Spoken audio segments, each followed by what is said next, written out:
the plan and the point of the conference, to find solutions. And I think to integrate transformation into a national vision, especially in a society like South Africa that we must realize is still scarred by systemic equality, what we need is a unifying, forward-looking framework that links redress with growth, but also inclusion with performance, and recognizing justice that's needed, but justice with opportunity. Welcome to the FW de Klerk Foundation's Constitution at Work podcast. I'm Daniela Ellerbeck, an attorney and the Constitutional Rights Program Manager at the Foundation. Joining me today is the Foundation's Constitutional Advancement Program Manager, Ismail Joosub. We will be discussing what can be done to achieve an inclusive South African economy, one in which everyone, regardless of race, gender, age, economic level, or their socioeconomic background, has equal opportunity to participate in the formal economy. Good day, Ismail. Thank you for joining us. Hi, Daniela. Always a pleasure being here. So, Ismail, South Africa's constitution enshrines non-racialism and equality. How do you think current economic policies align with these founding values?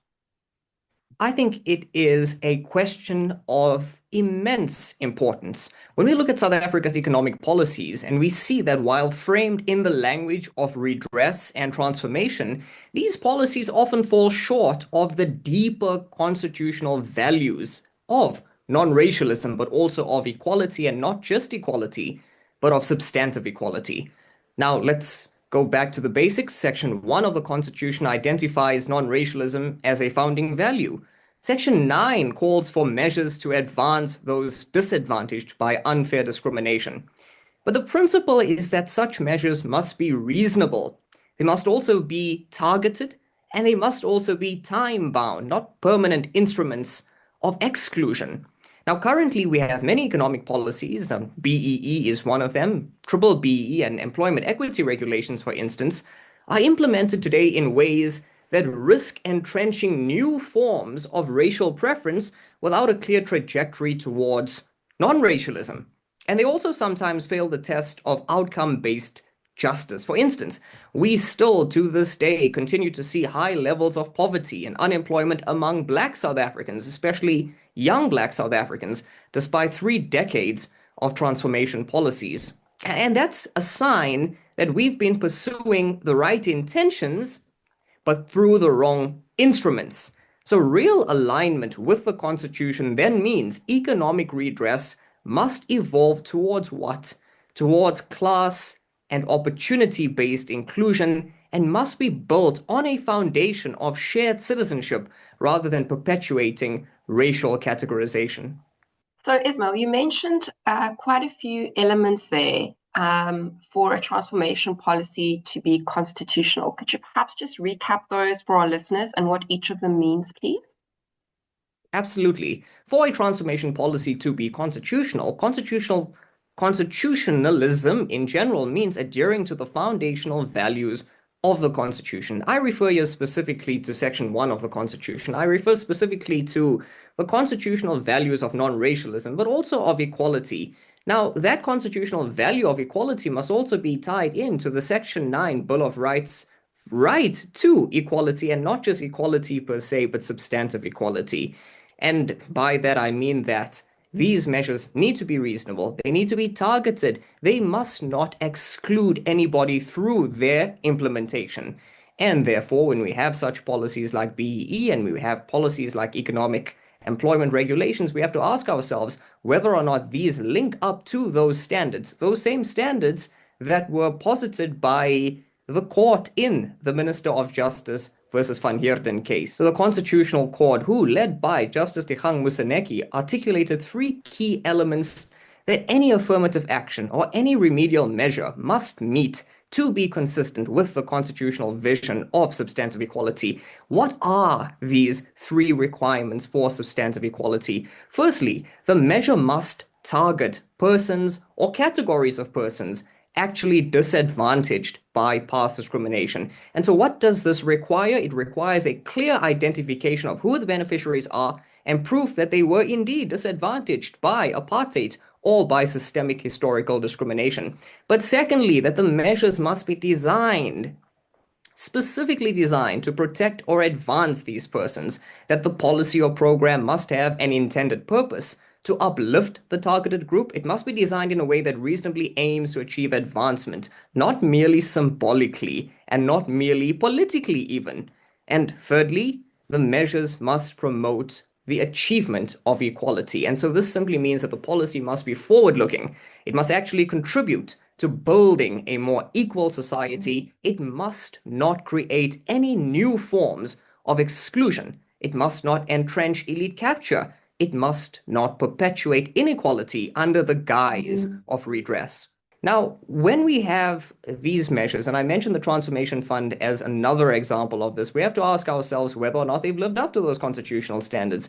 Are they time-bound, or is there no sunset clause? Have they worked actually implementably in the last 30 years? Or do we still have youth unemployment rates that are skyrocketing, especially among the very same target market that these policies were meant to redress? Because it can be argued, and Professor William Gumede makes a strong point, that policies of redress, and particularly BE, is only meant to serve a small politically connected elite at the expense of the very people whom it was meant to uplift. These policies have not worked, and therefore we demand alternative solutions. I think that is so important what you just said, because essentially what that boils down to is that anything that harms the Constitution's vision and foundational value of a non-racial society in the long term would not be constitutional if it's a transformation policy that does the long-term vision of a non-racial society damage. This is precisely the case. Not only would it not be constitutional, it would be profoundly anti-constitutional because it works pertinently against the founding values of the Constitution. It doesn't entrench equality. What it does is it widens the inequality gap in South Africa. And it goes back to the practical examples that we looked at on the ground on whether or not these policies have been working. One has to ask who has been benefiting. Have the three requirements as per substantive equality been met? And if not, then the beneficiaries are not the actual target market of the group who should be benefiting, not the masses of people who suffer from dire levels of unemployment, but rather a small politically connected elite that reinforce the fact that there's a sense of politicking at the expense of people's livelihoods. Ismail, at the FW de Klerk Foundation's upcoming Achieving an Inclusive Economy conference that's happening on the 24th of July, 2025, Moletsi Mbeki will be one of the foundation speakers, and he will be talking about the roots of South Africa's economic stagnation. We know that the South African economy is growing very slowly. It's being outstripped by our population growth. In other words, too many new people are being born for the economy to create jobs for all of them. So our population is growing faster than our economy can create jobs. Now, what do you expect Mr. Moletsi Mbeki to highlight in his speech if you had to venture a guess? Mr. Mbeki is one of the preeminent economic minds in contemporary South Africa. We have such great respect for him, but such great reverence for the fact that he is going to be addressing us at our conference in July. If I'm to make a prediction, I think Mr. Mbeki is likely to zero in on how our post-1994 political economy got derailed. He often argues that South Africa's governing elite shifted focus from broad development to self-enrichment via the state, which has stalled growth altogether. So I expect he'll point out, for example, that an enormous chunk of our budget, like nearly 84% of it, goes to public sector salaries and debt service, leaving almost nothing for infrastructure or for economic expansion. And so by extrapolating this, in his view, this is absolutely unsustainable. You cannot achieve an inclusive, growing economy when the state is essentially an ATM for a few.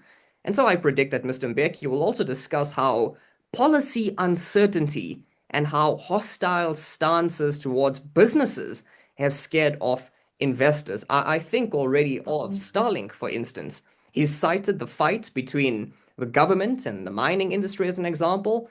Instead of partnering a bit with businesses, we have infighting that chases investment away. And the result of this really is an economy limping at near zero growth, sky high unemployment. And I think he'll make a very strong case that indeed to revive our economy, we need to rein in government access and create an environment where the private sector feels confident enough to invest and create jobs. Essentially, you can expect him to argue for a fundamental shakeup.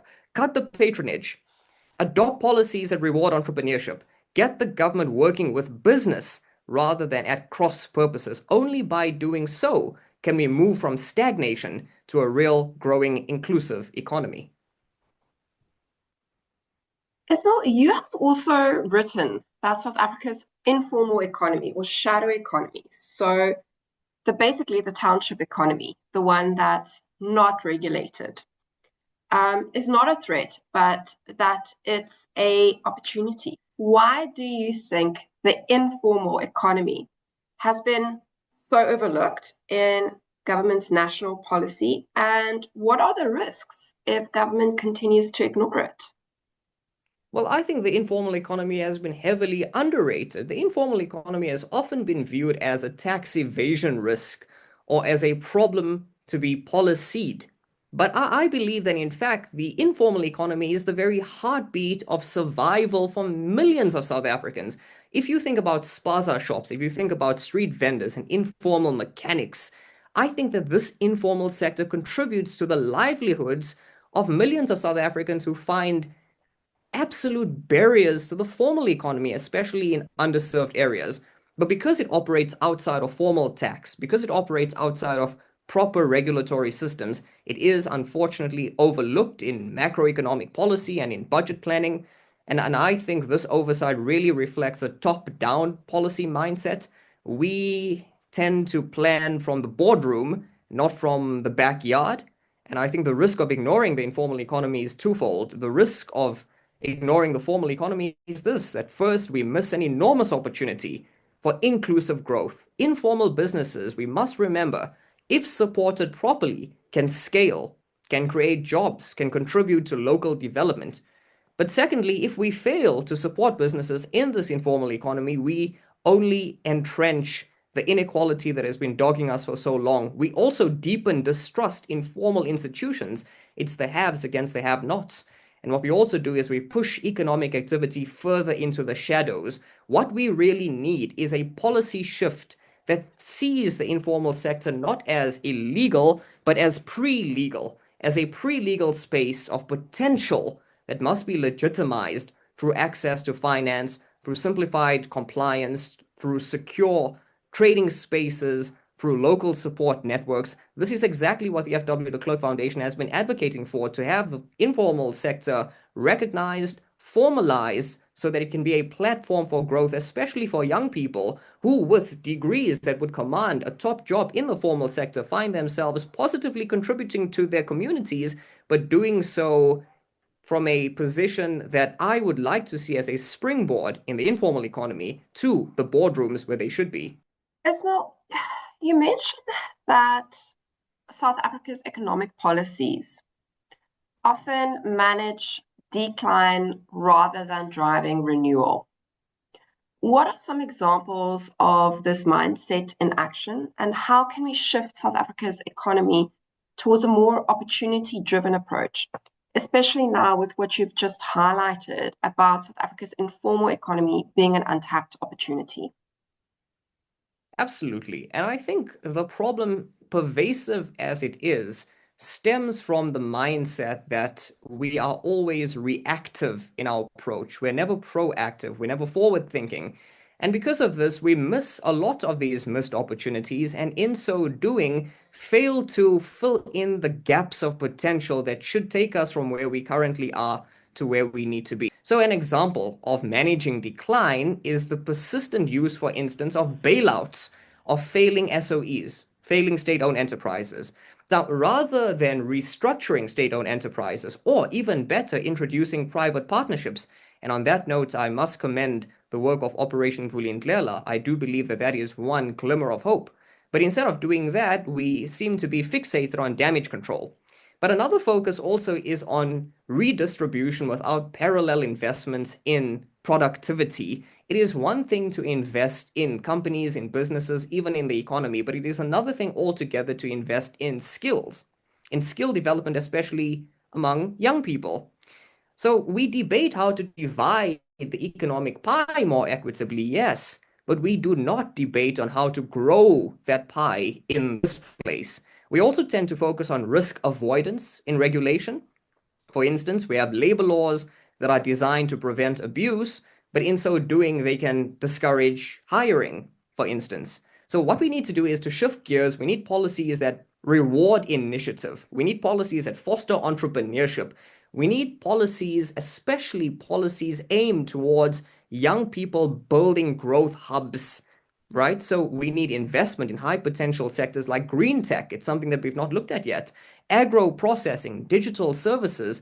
We need the starlings to come in and provide schools with the coding skills, the AI skills, the skills of the future that would propel us to where we need to be instead of just doing damage control. We also then, of course, with that, need to create the regulatory space for experimentation. So renewal comes from believing that we can win, not just survive in the environment that we find ourselves in. I love that. That is so well put, that we can win and not just survive in the environment that we find ourselves in. And everything that you've mentioned, if I had to sum that up, would basically be like open up the economy, let innovation and entrepreneurship thrive, let everyone around the world want to do business with South Africa, let the economy grow, let the youth be welcome in the economy because it's growing and there's suddenly space for them in the economy. Take away the red tape for small hubs and business initiatives to open up and thrive, make the economy business friendly. Would you agree with how I've summarized that? I agree with all of that, and I think it really requires a back to basics approach. When the Bill of Rights, the Constitution was being drafted, those constitutional values were hotly debated, and it speaks volumes that one of those values is dignity. We cannot emphasize enough how much a job that gives a person the promise in a better future by using that job as a platform, for instance, from an informal economy into a more formalized space, the dignity that comes with it, especially for young people, the dignity of knowing that one is acknowledged by the policies that come out of government, that one is seen, that one's talents and potentials are being invested in by skills development programs, that is something that we simply cannot ignore. No, exactly. And for the youth to be welcomed and not disenfranchised, because the youth is the future of South Africa. So, Ismail, one of the speakers that we will be having at the conference that we are very excited about is the Deputy Minister of Finance, Ashor Sarapin. And he will be addressing inequality with a focus on infrastructure, the budget, and even the G20's inclusive economic goals. What perspectives do you think, if you had to venture a guess, he will bring, given his background? With the Deputy Minister, Ashar Sarupan, and what an articulate speaker he is, it is such an honor to have him grace our conference. I really do believe that all of us in attendance, especially young people like myself, can learn a thing or two from him. Now, he's got a background in both opposition politics and now in the Treasury. And so I suspect that the Deputy Minister will bring a very pragmatic view on inclusive economic growth. So I would say he's likely to stress that economic growth and efficient governance work hand in hand. Economic growth and efficient governance. Those are the keys to reducing inequality. I also expect him to criticize the tick box compliance culture that has become so pervasive in government these days in empowerment. And instead, I expect him to push for outcome-based transformation, merit-based transformation. For instance, measuring success by jobs created. How many jobs have the transformation policies posited actually create? How many businesses have grown? Not just by BEE score points, for instance. Now, we know that the Deputy Minister has argued before that South Africa doesn't actually have a revenue problem, but has what he calls a spending problem, with billions wasted on corruption and bloated bureaucracy year after year. And this waste, the deputy minister does note, leaves the country with a rising debt level. If I remember correctly, our debt to GDP ratio is some 76%, and less money for services that help the poor.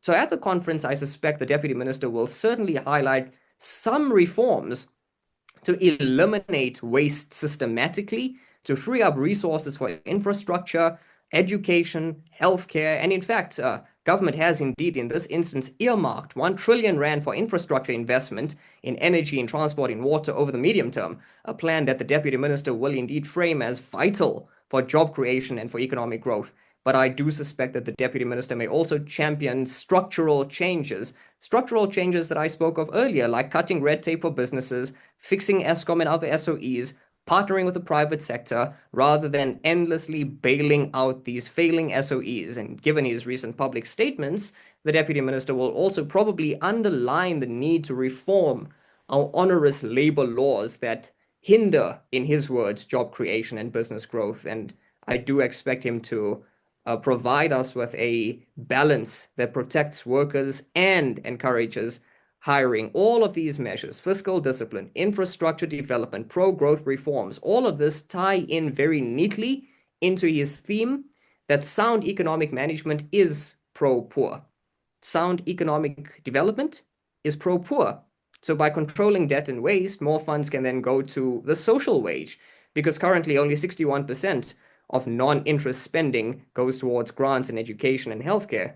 In short, I expect the deputy minister to argue that inclusive growth is best achieved only by restoring government efficiency and investor confidence so that the economy can expand and uplift every single person, rather than what we currently have.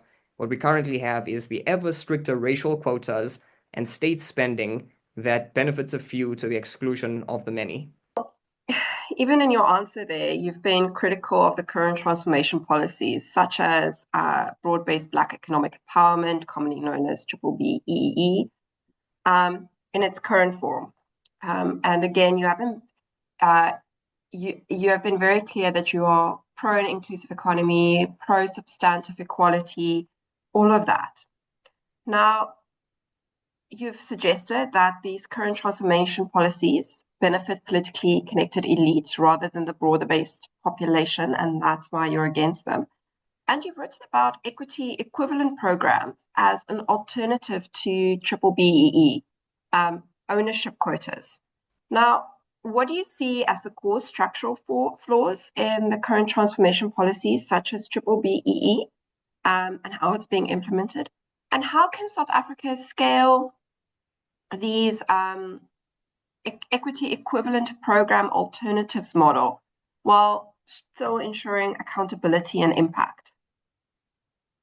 Yeah, I think we must not make any mistake about it. The core flaw is that Triple BE has evolved into a compliance-driven, ownership-obsessed framework that incentivizes superficial tick boxing other than real employment, or real empowerment for that matter. So in my view, instead of broadening participation, what it's done is concentrated benefits into the hands of that small politically connected elite.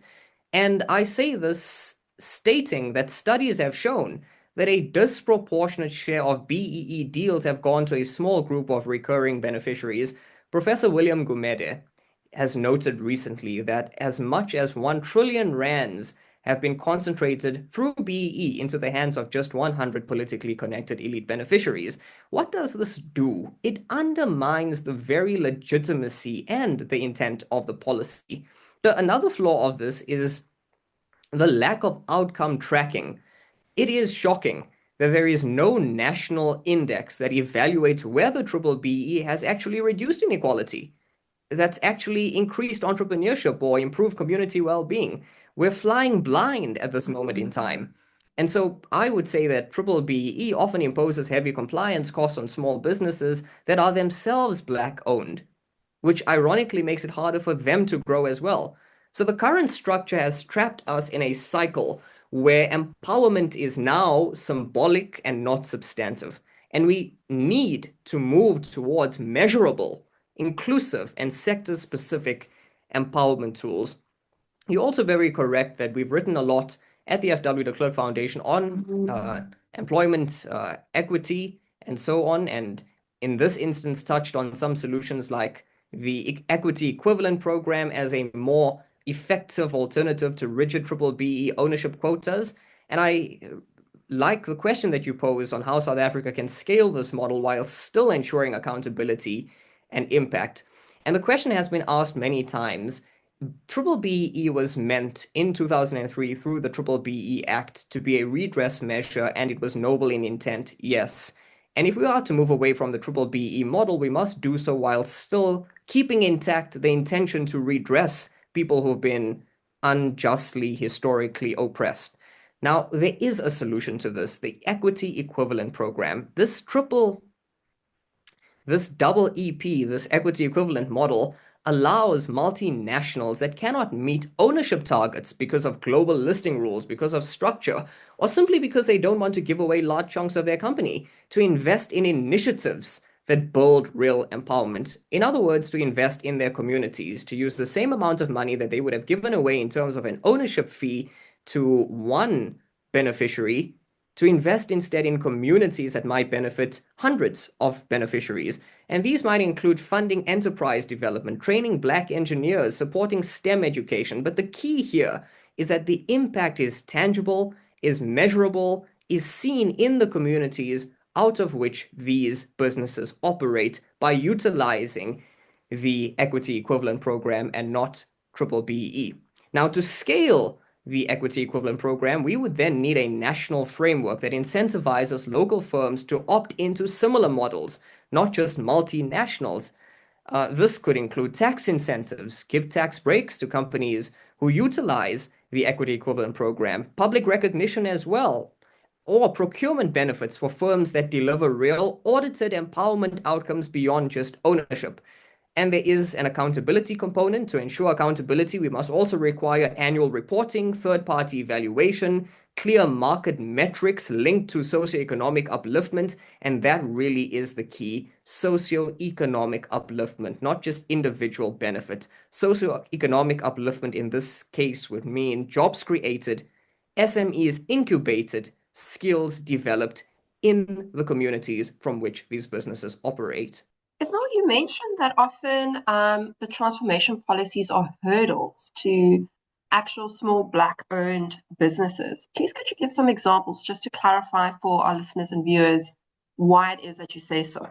The transformation policies that we have are often hurdles towards Black-owned businesses, Black-owned enterprises, because it does not specifically state that BEE will benefit Black-owned enterprises by taking from white-owned enterprises or so on and so forth. This is a racial categorization that's not stated. When I say that it introduces hurdles even for Black-owned enterprises, we must understand this. When BEE doesn't work in practice, when BEE benefits a small politically connected elite, what that then does is it symbolically says that a community has been benefited, that a group of people, racially or otherwise, has indeed benefited, but we don't see the tangible results on the ground. And because of this symbolic tick box, what then happens is that there's no second bite at the cherry. You have Black-owned businesses, one that are disadvantaged, yes, but Black-owned businesses that themselves might need to adhere to the onerous requirements of the BE Act. This, in large, is a problem with BE as opposed to some of the other alternative measures that I've mentioned. And there are many alternative measures. We've mentioned the equity equivalent program for one, but if you were to look at another, for instance, if you were to look at employee shares, an employee share program, or if you were to look at special economic zones, we see then that businesses, irrespective of race, will contribute to the economies in which they operate so that everyone living in that community, irrespective of race, will benefit, so that businesses operate on the same playing field, adhere to the same laws and the same standards because there's a common goal in sight, uplifting my specific economy, not being burdened by onerous triple BE rules that may or may not benefit my specific racial group, but that I've got to be party of regardless. So basically, actually transform the broader South African society, don't just benefit the political elite. Precisely. Ismail, I couldn't agree more. Now, you're not only commenting on these issues in the articles that you are writing for the foundation and in this podcast that we're doing, You are actually one of the speakers at the July conference, and you'll be talking about the legal landscape for an inclusive economy. Now, without giving away your whole talk, can you tell us what the key points are that you'll be focusing on?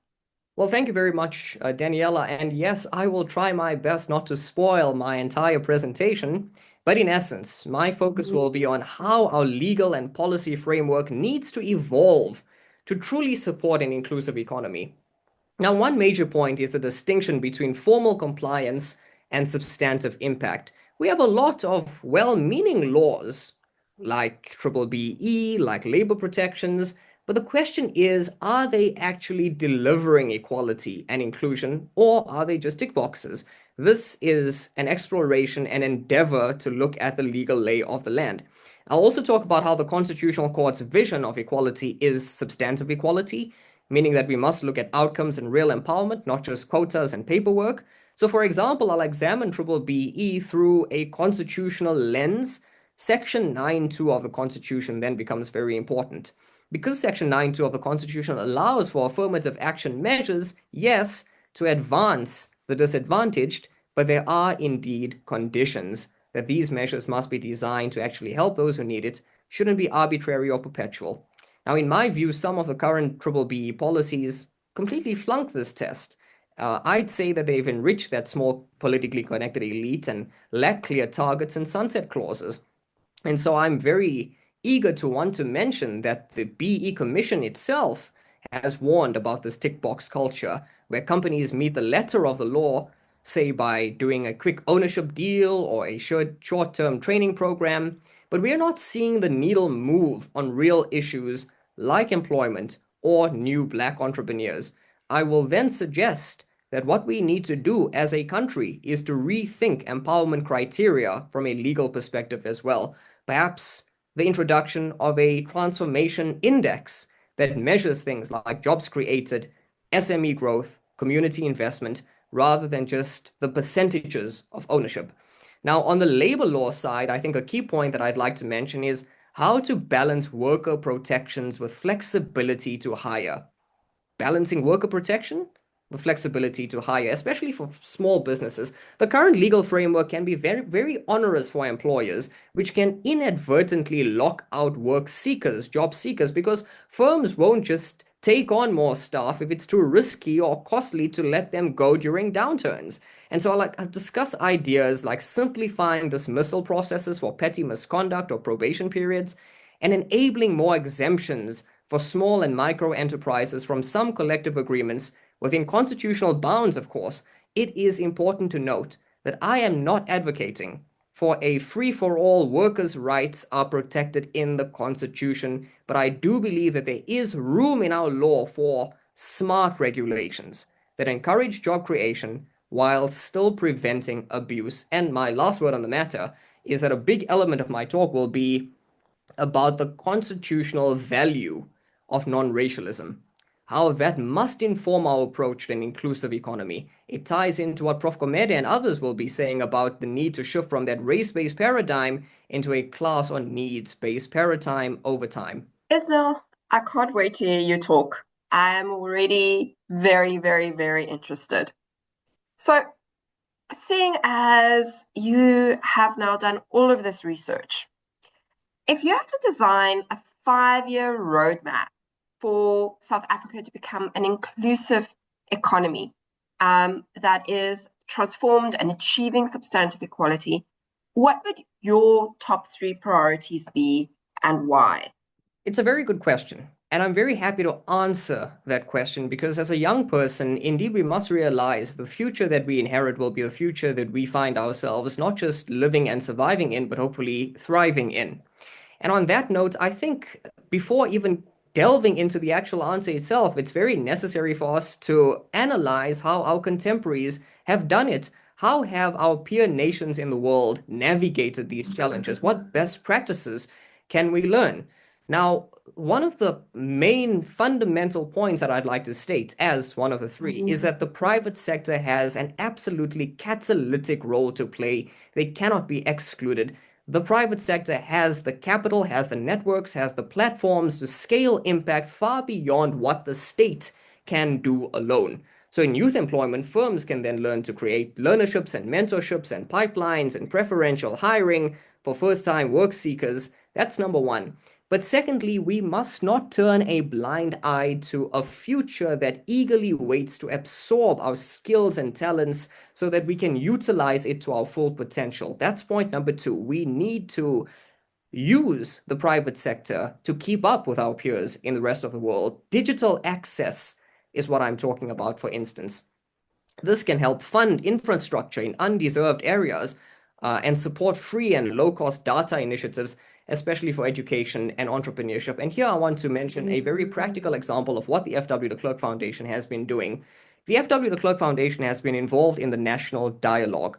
The National Dialogue aims to bring together millions of South Africans, yes, in conversation, but to actually see real, tangible outcomes stemming from that so as to allow South Africans to co-create solutions for themselves, to co-own a future that they can all be proud of.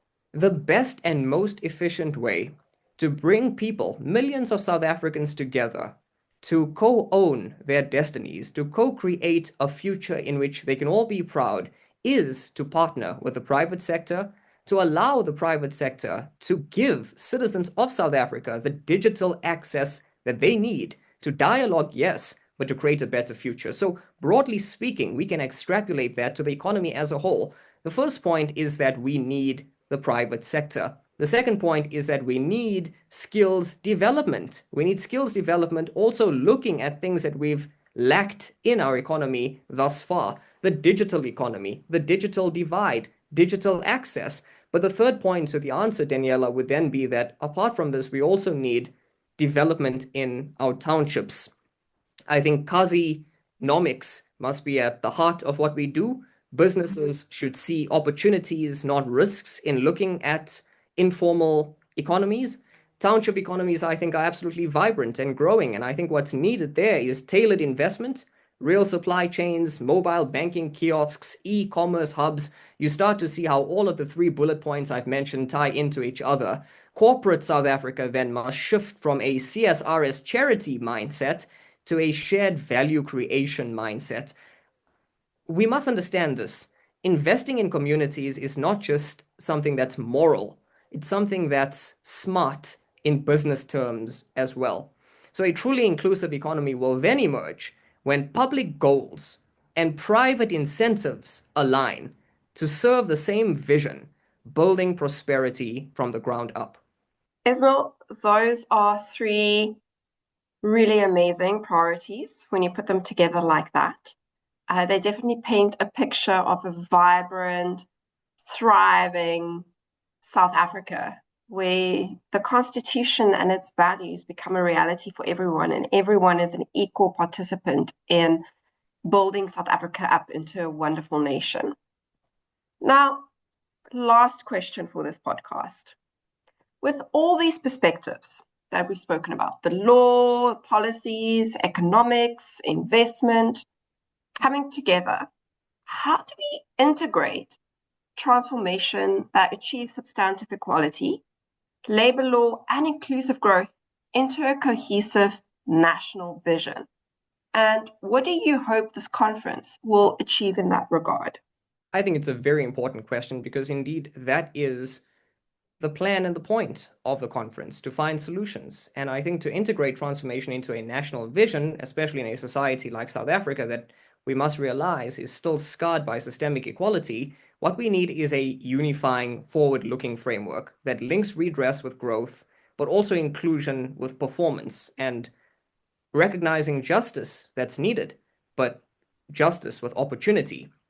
One such approach that we could take is to anchor transformation in the Constitution and in our national development plans, but also to define transformation in terms of outcomes and not just compliance. There's a mindset shift that I hope this conference kickstarts.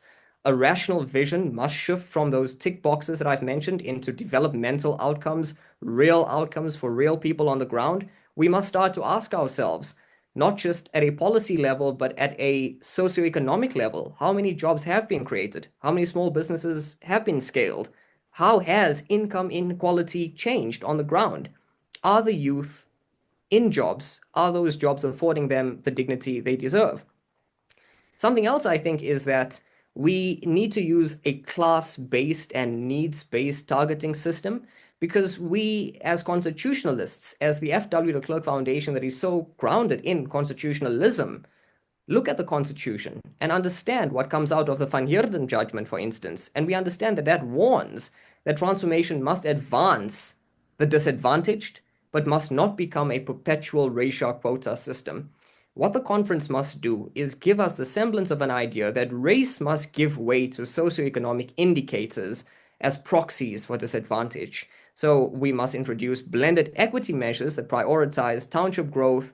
We must also not forget those who have been forgotten in our economy for too long. I speak about rural women. I speak about disabled entrepreneurs, regardless of race, but without abandoning measures that will redress those who have indeed been historically disadvantaged. And I think lastly, what the conference will certainly help to do is it will be a catalyst for embedding transformation across all policy areas in education, in energy, where we can support SMMEs in green manufacturing, in budgeting, where we can ring fence spending for inclusive infrastructure, in procurement, where we can reward community-based job creation and not just BEE points. I think the vision for the future is in our hands. We cannot relegate our rights to 400 members of parliament, but more so, we cannot relegate our benefits to a small politically connected elite. R1 trillion over 100 beneficiaries is an indictment on the system itself. We now have an opportunity, and the FW de Klerk Foundation has given the platform for that opportunity to come together as citizens of South Africa to co-create a future in which we can all be proud, but a future in which we can all benefit, a future in which we can all grow, a future that does justice to us, the young people of South Africa, to be proud of who we are, to wear our cap as South Africans, knowing that we can start a business and expect it to scale meritoriously, regardless of race. In fact, what the conference will do, I'm very confident of this, will be the starting point of a conversation that leads to the transformation of the South African economy so that we attract the brightest and the best minds all across the world, that stops the brain drain where South Africans lose hope in the economy. In other words, the FW de Klerk Foundation's Inclusive Economy Conference on the 24th of July can be summed up in one word: hope. Hope for the future. That's it for today's podcast, an episode of The Constitution at Work. A big thank you to you, Ismail, for your insight and for joining us today, and to you, our viewers and listeners, for joining us and getting excited with us about the hope of South Africa's future. Now, if you found today's discussion on transformation and achieving an inclusive economy thought-provoking, you don't want to miss the FW de Klerk Foundation's upcoming Constitutional Rights Conference on Achieving an Inclusive Economy, where we'll be unpacking how to make the Constitution a lived reality for all South Africans through economic policy, legal reform, and inclusive development. Now, this conference, like we've said, is happening on Thursday, the 24th of July, 2025, and it will be live streamed. If you enjoyed this conversation, please remember to click like and subscribe. Until next time.